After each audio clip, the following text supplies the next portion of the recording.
நம பார்வதி பதையே மகாதேவா. தென்னாடுடைய சிவனே போற்றி, மற்றவர்க்கும் இறைவா போற்றி. உலகெல்லாம் உணர்ந்து ஓதுவதற்கரியவன், இரவுலாவிய நீர்மலி வேணியன், அழகில் ஜோதியன், அம்பலத்தாடுவன், மலர் சிலம்படி வாழ்த்தி வணங்குவான். திருச்சிற்றம்பலம். எல்லாம் வல்ல ஞானமே வடிவமாக திகழக்கூடிய நமது அருட்குருநாதர் மாணிக்க வாசக பெருமானுடைய பொன்னா திருவடிகளையும், நமக்கெல்லாம் தோன்றா துணையாக விளங்கக்கூடிய எம்பெருமானுடைய திருவடிகளையும், மற்றும் உள்ள அடியார்ம திருவடிகளையும் நம்முடைய மனமே மொழிகளாகிய முக்கரண வணக்கங்களை மிக பணிவோடு உறுத்தாக்கி கொண்டு, சைவத்தின் மேலோர் சமயம் வேறு இல்லை என்று சொல்வார்கள். ஒப்பற்ற ஒரு சைவ சமயத்தையே நாம் பிறந்ததை எண்ணி முதற்கண்ணாக நாம் பெரும் மகிழ்ச்சி அடைந்து இறைவனுடைய திருவடி தாமரைகளுக்கு நம்மளுடைய அன்பு கலந்த வணக்கங்களை உரித்தாக்கி கொண்டு, இப்பேற்பட்ட அற்புதமான ஒரு நல்ல நிகழ்விலே இந்த திருவாசக தேனமுது என்பதனை நாம் சிந்திக்க திருவள்ளுவர் கூட்டியிருக்கின்றது. அதிலே நாம் இன்று சிந்திக்கக்கூடிய பாடல் 24வது திருப்பாடல் அடைக்கலப்பத்து என்கின்ற திருவாசக பாடலினை நாம் சிந்திக்க இருக்கின்றோம். அடைக்கலப்பத்து திருவாசகத்திலே 24வது பாடல் அடைக்கலப்பத்து.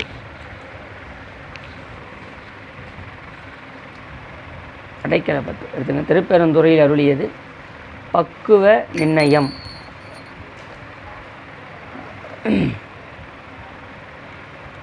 இந்த பதிகம்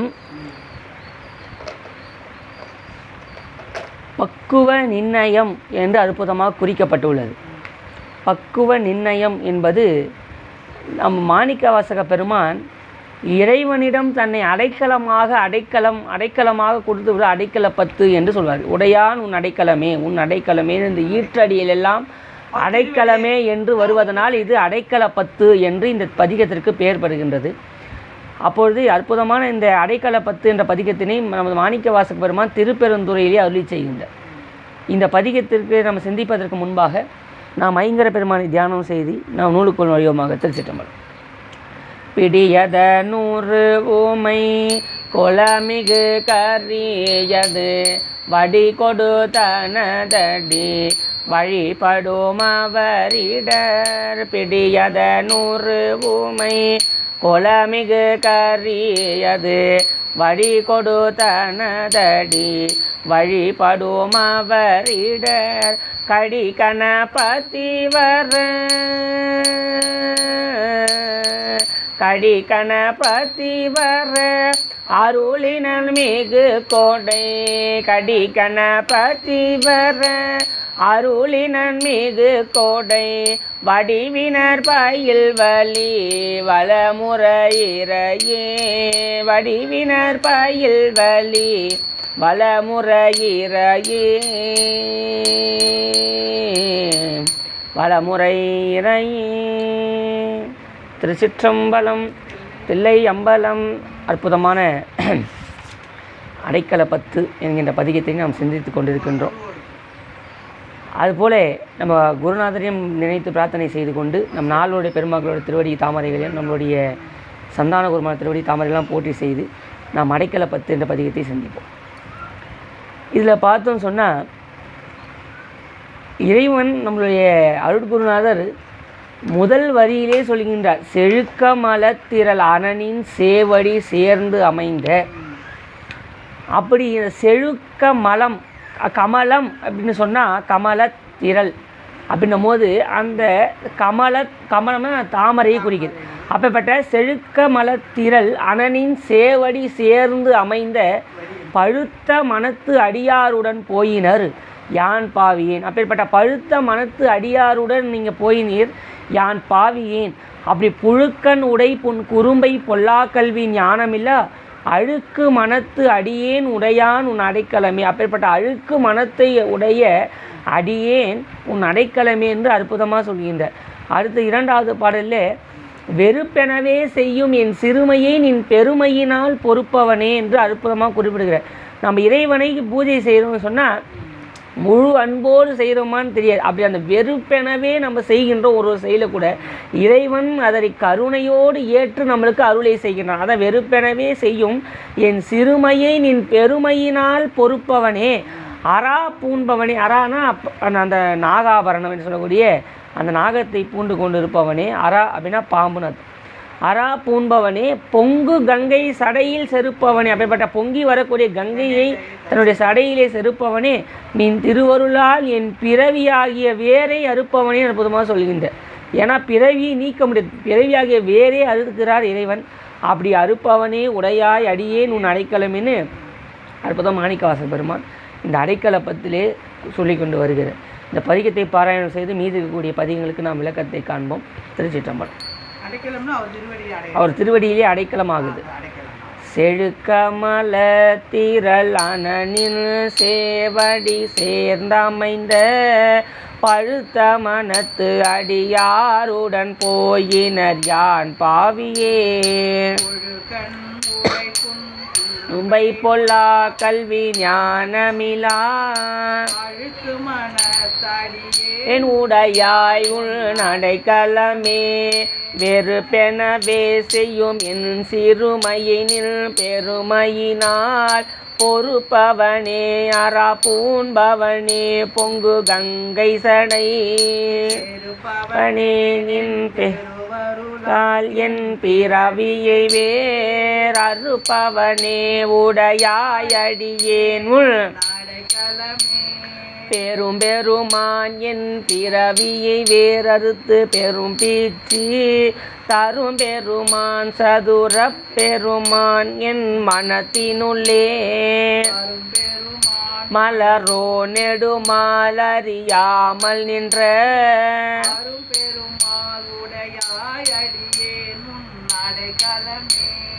ஒழிகின்ற துன்ப புயல் வெள்ளத்தில் நின் கழற்புனை கொண்டு இழிகின்ற அன்பர்கள் ஏறினர் வான் யான் இடர்கடல் வாய். மாதர் திரை பொறாக்காம சுரவெறிய உடையாய் அடியேன் நடைக்கலமே. சுருள் புரி கூழையர் சூழலில் பட்டு உன் திறமறந்திங்கு இருள் புரியா கையிலே கிடந்தெய்த நன்மை தடங்கன் நோக்கி தன் பங்க விண்ணோர் பெருமான் அருள் புரியாய் உடையாய் அடியேன்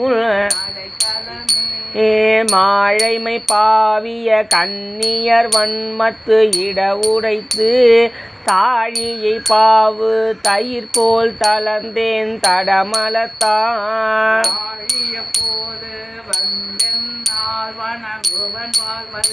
நையே நாழியப்பாவுடையாய் அடியேன்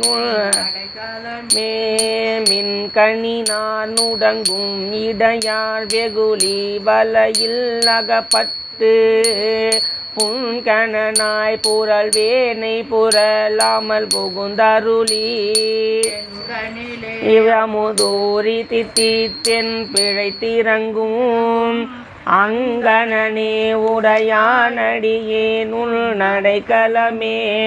மாவடூர் வகிரன்ன கன்னி பங்கானின் மலரடிக்கே கூடி விடுவாய் கும்பிக்கே இடுவாய் நின் குறிப்பறியேன்.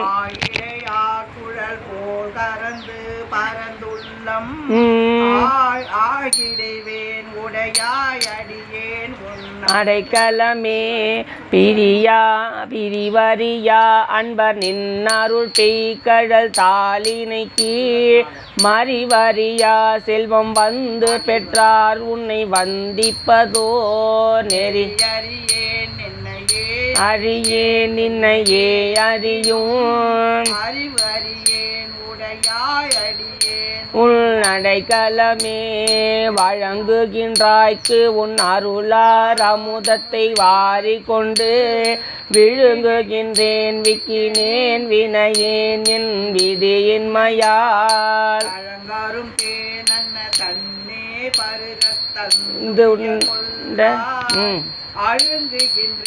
உடையாயடியேன் உன் அடைக்கலமே. தழுங்கரும் தேனன்ன தண்ணீர் பருக தந்து உய்ய கொள்வாய் அழுங்குகின்றேன் உடையாய் அடியேன் உன் அடைக்கலமே. அடியேன் உடையாய் உன் அடைக்கலமே அப்படின்னு திருச்சிற்றம்பலம். அற்புதமாக அடைக்கலம் இறைவனுடைய திருவடியை நாம் எல்லாம் சென்று எதுவாக ஆக வேண்டும் என்று சொன்னால் அடைக்கலமாக பற்றி கொள்ள வேண்டும். அடைக்கல 10 என்று 10 பாடல்களை செய்கின்றார். அப்படி இறைவனோட திருவடி தான் நமக்கு என்னது அடைக்கலம். அவரோட ஒப்பற்ற திருவடி ஓமனில் இருந்தன ஒன்திரல் மலர்பாதத்து அப்பன் ஆண்டுத்தன் அடியர்கள் கூட்டிய அதிசயம். அப்படிப்பட்ட இறைவனோட திருவடியை நாம் சென்று அடைவது தான் நம்மளுடைய உயிரினுடைய நோக்கு. அதான் சொல்கிறார், பெரும்பெருமான் என் பிறவியை வேர் அறுத்து பெரும்பிச்சு தரும் பெருமான். அப்படின்னு பிறவியாகிய என்னுடைய பிறவியாகிய வேரை அறுத்து பெரும்பிச்சு தரும் பெருமான் சதுரப்பெருமான் என் மனத்தினுள்ளே வரும் பெருமான். அப்பட்ட மலரோன் அப்படின்னு சொன்னால் பிரமன் அர்த்தம். அப்படி மலரிலே தாமரையாகிய மலரிலே வீட்டிற்கக்கூடிய மலரோன் நெடுமாலாகிய திருமால் அறியாமல் நின்ற அரும்பெருமான் உடையாய் அடியேன் உன் அடைக்கலமே. அப்படிப்பட்ட இறைவன் பிரமனோடு மாலும் சென்றுணரா திருவடியை எமக்கு ஈந்த பிரான்னு சொல்கிறார். ஆனால் அவர் பொழிகின்ற துன்ப புயல் வெள்ளத்தில் நின் கழற்புனை கொண்டு இழிகின்றேன் அன்பர்கள் ஏறினர் இழைகின்ற அன்பர்கள் ஏறினர் வான்யான் இடர்கடல்வாய் சுழி சென்று மாதர் திரைப்பொறா காம சுரவெறிய அழிகின்றனன் உடையாய் அடியேன் உன் அடைக்கலமேன்னு சொல்கிறார். இதில் பாருங்கள், பொழிகின்ற அப்படிப்பட்ட துன்பமாகிய அந்த துன்பத்தை தருகின்ற அந்த புயல் வெள்ளத்தில் நின் கழற்புனை கொண்டு அப்படிப்பட்ட உன்னுடைய திருவடியை கொண்டு இழிகின்ற அன்பர்கள் ஏறினர். அப்படிப்பட்ட உன்னை வழிபாடு செய்து உன்னை நினைக்கக்கூடிய அன்பர்கள் உன்னுடைய அப்படிப்பட்ட அந்த துன்ப புயலிலிருந்து ஏறி வந்தார்கள்.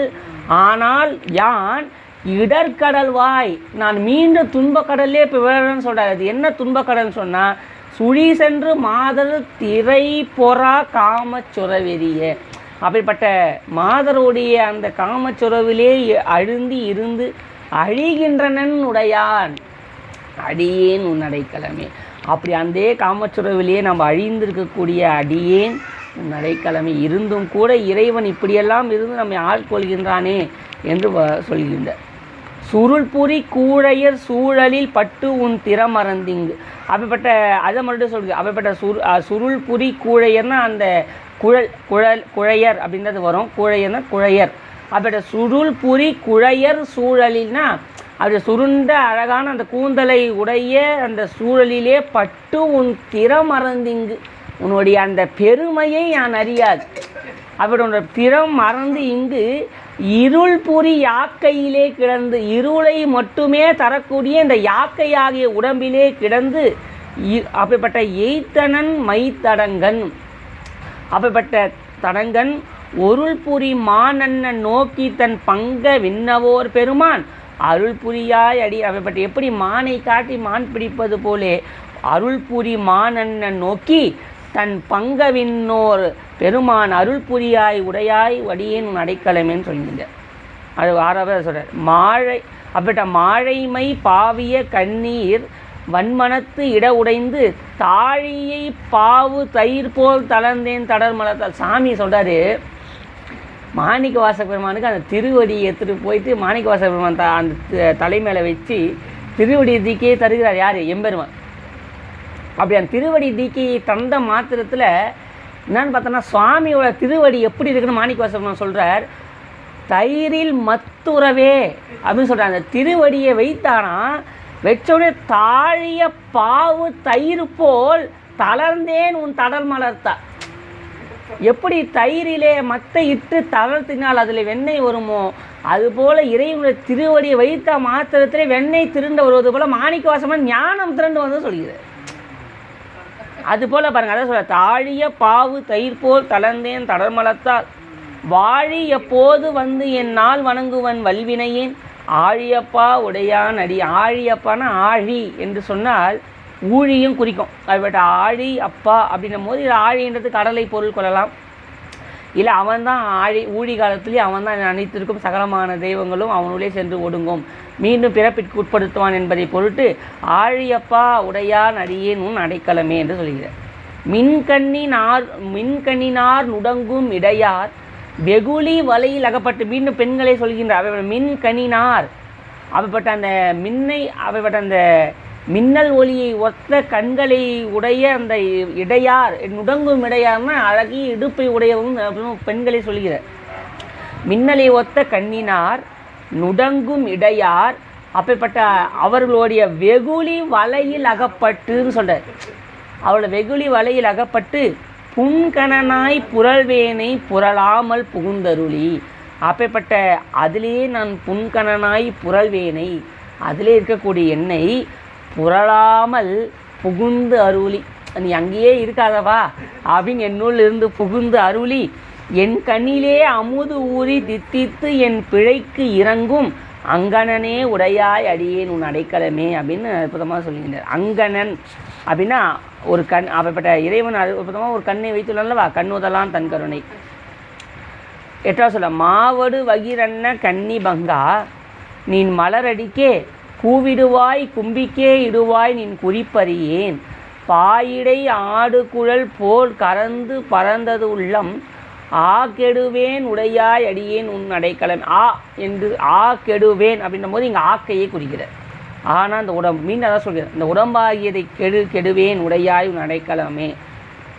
9வது பாடல, பிரிவு அறியா அன்பர் நின் அருட்பெய் கழல் தாளினை கீழ் மறிவறியார் செல்வம் வந்து பெற்றார், உன்னை வந்திப்பதோர் நெறியறியேன் நின்னையே அறியேன் நின்னையே அறியும் அறிவறியேன்னு சொல்கிற.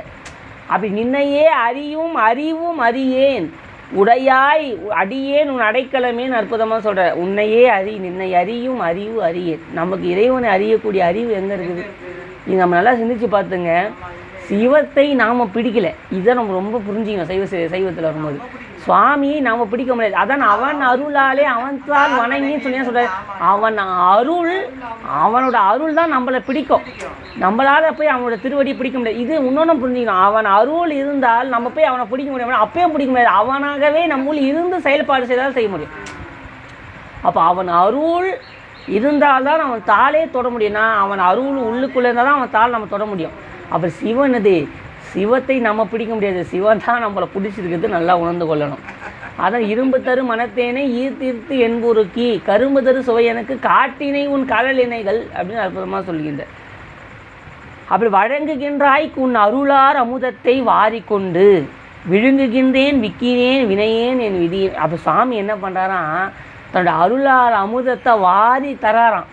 ஆனால் உன் அருளார் அமுதத்தை வாரி கொண்டு விழுங்குகின்றேன் விக்கினேன் என் வினையேன் என் விதி இன்மையா.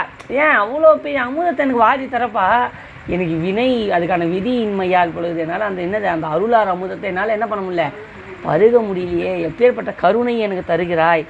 தழங்கரும் தேனன்ன தண்ணீர் பருக தந்து உய்ய கொள்ளாய், அழுங்குகின்றேன் உடையாய் அடியேன் உன் அடைக்கலமே. அப்படிப்பட்ட உன்னுடைய திருவடியிலே சென்று உன்னை அடையும் பொருட்டான அந்த ஒரு விருப்பத்தை அன்றி நான் ஒன்றும் விரும்பவில்லை என்பதை ஆணித்தனமாக விருப்பிட்டு சொல்கின்றேன். அப்படிப்பட்ட உன் அடைக்கலமே, அப்படிப்பட்ட இறைவா, நான் உன்னுடைய அடைக்கலம் என்று அற்புதமாக இந்த அடைக்கல பத்திலே இறைவனுடைய திருவடியை சென்று நாம் அடைவது தான் நம்மளுடைய ஒரு ஒப்பற்ற நோக்கமாக நம்மளுக்கு இருக்கணும் அப்படின்றத நம்ம மனசில் வச்சுக்கணும். அப்போது பாருங்கள், அடைக்கல பத்துன்றது அதான் நம்மளுக்கு கொடுக்குது. அப்போ இறைவா அடியேன் உன் அடைக்கலமே, அடியேன் உன் அடைக்கலமே அப்படின்னு அற்புதமாக சொல்கின்ற. அப்படி இந்த அடைக்கல பத்து என்ற பதிகம் இவ்வளோதான் நம்மளுக்கு இந்த மாதத்தில் முடிகின்றது. அதுபோல் நம்ம அப்படியே பாருங்கள், சைவ சித்தாந்த கருத்தை கொஞ்சம் சிந்திப்போம். இப்போ நம்ம பிறவின்னு ஒன்று இருக்குதுன்னு வச்சிங்களேன்.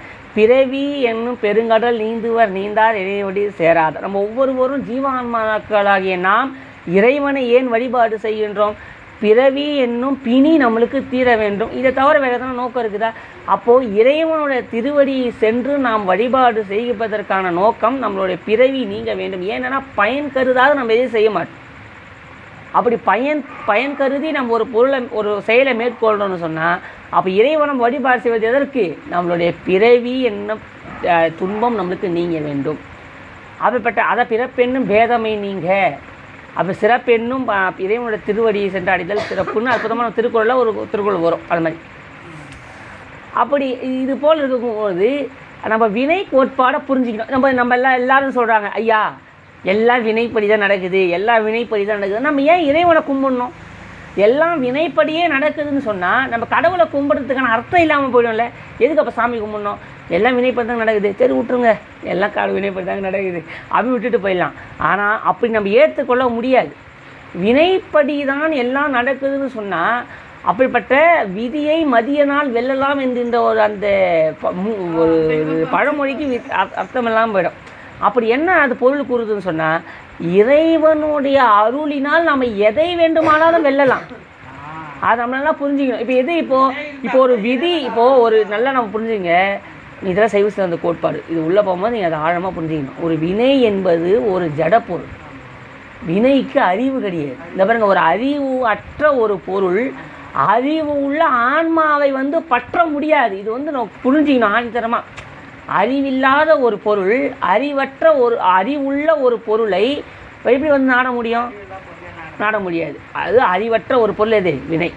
அது அறிவுள்ள ஆன்மாவை எப்படி சார முடியும்? சார முடியாது. அப்படி அறிவற்ற ஒரு வினையை உயிர்களுடன் கூட்டி வைப்பது அப்போயா?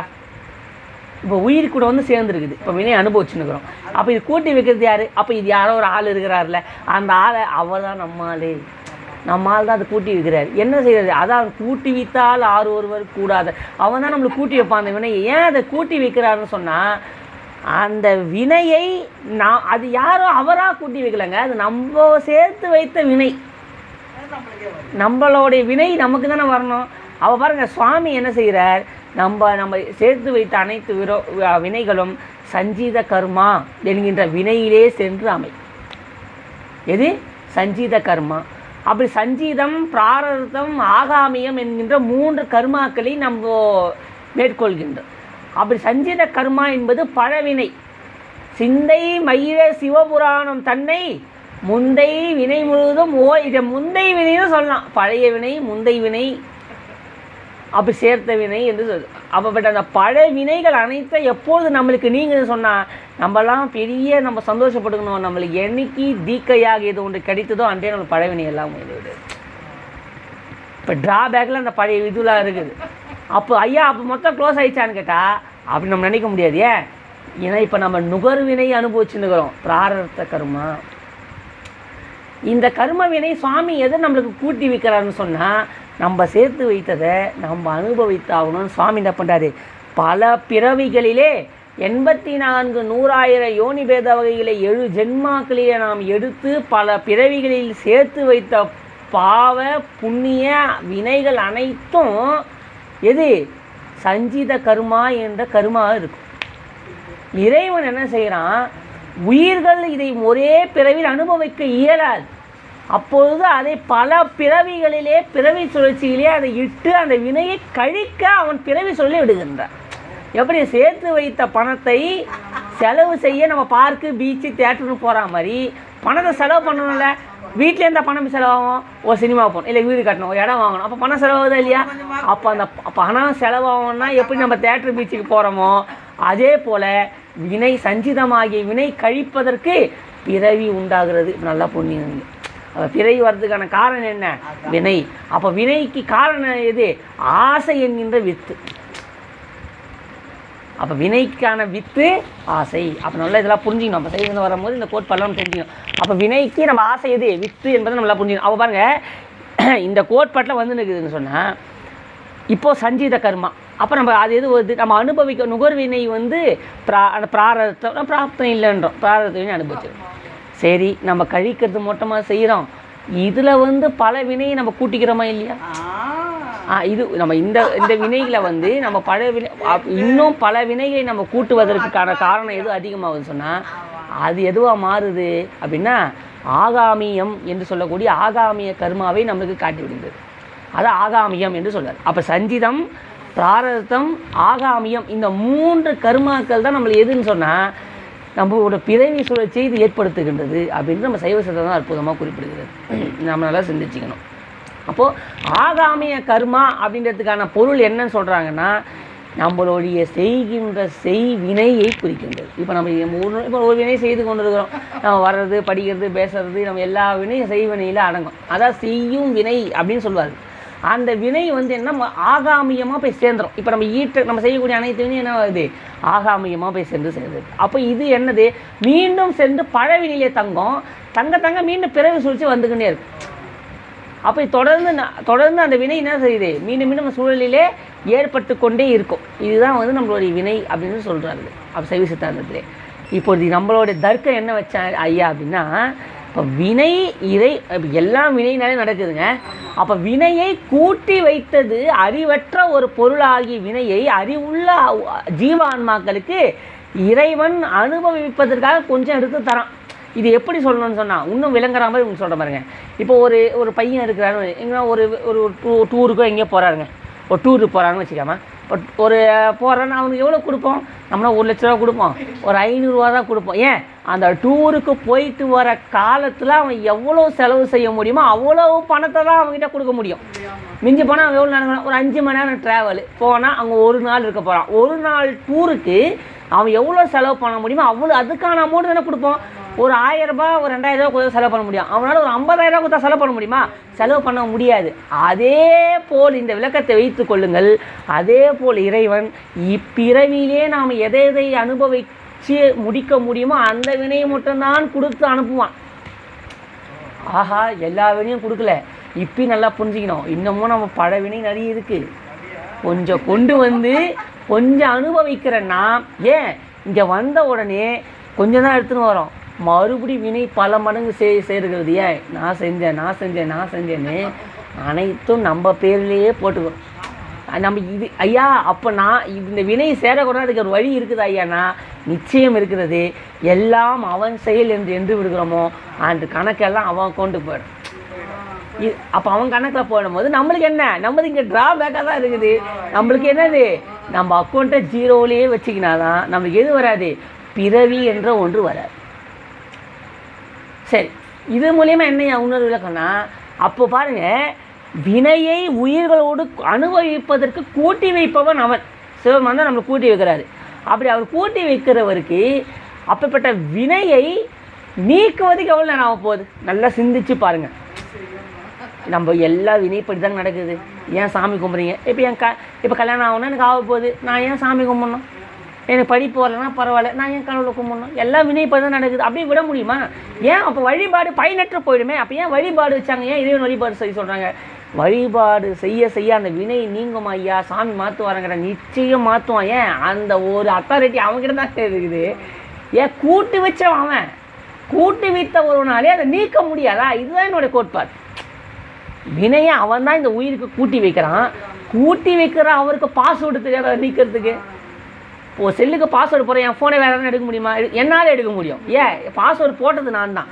அப்போ அந்த வினையை பாஸ்வேர்டு போட்டு வச்சுக்கிறோம், அவர் தான் வச்சுக்கிறாரு. அவர் நினச்சா அந்த பாஸ்வேர்டை மாற்றி அந்த வினையை நீக்க முடியும். அப்போ இது வினையை இறைவன் தாளை வழிபாடு செய்தால் அப்படி வினை என்ன செய்யும், நீங்கும். நல்லா புரிஞ்சுக்கணும். யாருன்னா சொன்னால் நம்பாதீங்க, எல்லாம் வினைப்படி தான் நடக்குது, வினைப்படி தான் நடக்குது, அது இல்லைன்னு சொல்ல. ஆனால் இறைவனை சென்று அடைவதினாலே அந்த வினை மாற்றம் நிகழும். அப்படி வினை நம்ம எப்பேற்பட்ட வினையாக இருந்தாலும் சரி, அப்படிப்பட்ட கொள்வாரேனும் குணபல நன்மைகள் இல்லாரேனும் அப்படிப்பட்ட இறைவனை திருவடியை சென்று அடையும் பொருட்டு நம்மளுக்கு எல்லாம் ஒருத்தன் பாருங்கள், அப்படியே குடி தண்ணி ரொம்ப அப்படியே கெட்ட பழக்கங்களே இருப்பாங்க. அவர் தொடர்ந்து இறைவன் வழிபாடு செய்வாங்க, அவங்களுக்கு வினை மாறி போதா இல்லையா? தொடர்ந்து வராங்க, விபூதி வைக்கிறாங்க, உதாரணம் செய்வாங்க, உடனே மாறி போகுது. சரி, அந்த உணர்ந்து வராங்க, இதுமாதிரி கல்யாணம் வராங்க, அந்த கோயில் வந்து வினை நீங்குது. அப்போ என்ன, இறைவனை வழிபாடு செய்யும் போது நிச்சயமாக நம்மளுக்குள்ளே நிலை மாற்றம் ஏற்படும். நம்ம எல்லாம் பாருங்கள், நம்ம எங்கெங்கேயோ பிறந்து எப்படி எப்படியோ சூழ்நிலை இருந்தது. இப்படிலாம் இறைவன் நம்மளை கூட்டி வச்சு அவனோட அன்பை அருளையும் நம்மளுக்கு தரான காரணம் என்ன, அதுக்கான வினை நீங்குதா இல்லையா? உள்ளே வர நம்ம எவ்வளோ மாற்றத்தை ஏற்படுத்துகிற இறைவன். அதுபோல் வினை நிச்சயமாக நீங்கும். வினையை நம்ம கழித்து கொண்டே இருக்கிறோம். அதை நீக்கக்கூடிய ஒரு பெரிய அந்த நீக்கத்துக்கான அதிகாரமே இறைவனுக்கு ஒரு ஆள் தான் இருக்குது. அதை நம்ம நல்லா புரிஞ்சுக்கணும். அதனால் வினையெல்லாம் நம்ம சாமி கும்பிட்டாலும் வினை நீங்காத பொழுது நம்ம நினச்சி விடக்கூடாது. நிச்சயம் என்னது, இறைவனை வழிபாடு செய்யும் பொழுது நம்மளுக்கு எது நீங்கும், நிச்சயமாக நம்மளுக்கான அந்த வினை நிச்சயமாக நீங்கும் என்பதை நாம் ஆணித்தரமாக நம்ம நினைத்து கொள்ளுதல் வேண்டும் என்பதை நம்ம புரிஞ்சு கொண்டு நம்ம அடுத்த பதிவை சிந்திப்போம். திருச்சிற்றம்பலம்.